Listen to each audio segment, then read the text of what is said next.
বিসমিল্লাহির রহমানির রহিম। কুল হুয়াল্লাহু আহাদ আল্লাহুস সামাদ লাম ইয়ালিদ ওয়া লাম ইউলাদ ওয়া লাম ইয়াকুল লাহু কুফুওয়ান আহাদ।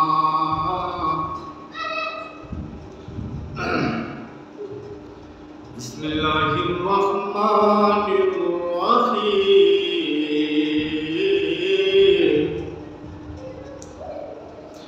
কুল হুয়াল্লাহু আহাদ আল্লাহুস সামাদ লাম ইয়ালিদ ওয়া লাম ইউলাদ ওয়া লাম ইয়াকুল লাহু কুফুওয়ান আহাদ।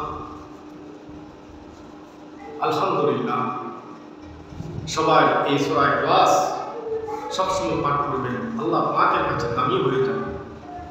আল্লাহ পাক আপনাকে অনেক অনেক দামি বানিয়ে দিবেন। লোকের লোকজনের কাছে আপনাকে অনেক সম্মানী বানিয়ে দিবেন, দামি বানিয়ে দিবেন।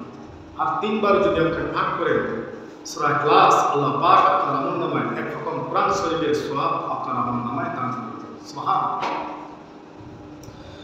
আর যদি আপনি 10 বার পাঠ করেন সূরা ইখলাস, আল্লাহ পাকের এই সূরাটি এত গুরুত্ব, এত দাম, আল্লাহ পাকের প্রশংসা, আল্লাহ পাকের সিফত এই সূরা পাকের ভিতরে আল্লাহ পাক দিয়েছেন।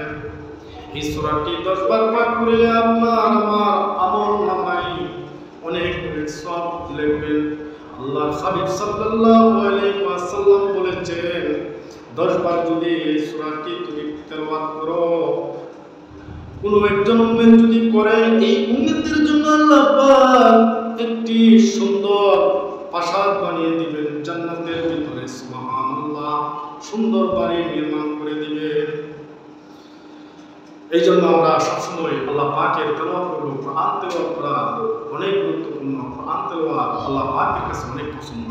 আল্লাহ পাকের কোরআন তুমি পড়ছ, আল্লাহ পাক অনেক অনেক অনেক মহব্বত করবেন ইনশাআল্লাহ। আল্লাহ পাকের কোরআন যখনই সময় পান, যতটুকু পারেন তেলাওয়াত করবেন, আল্লাহ পাক অনেক খুশি হয়ে যান।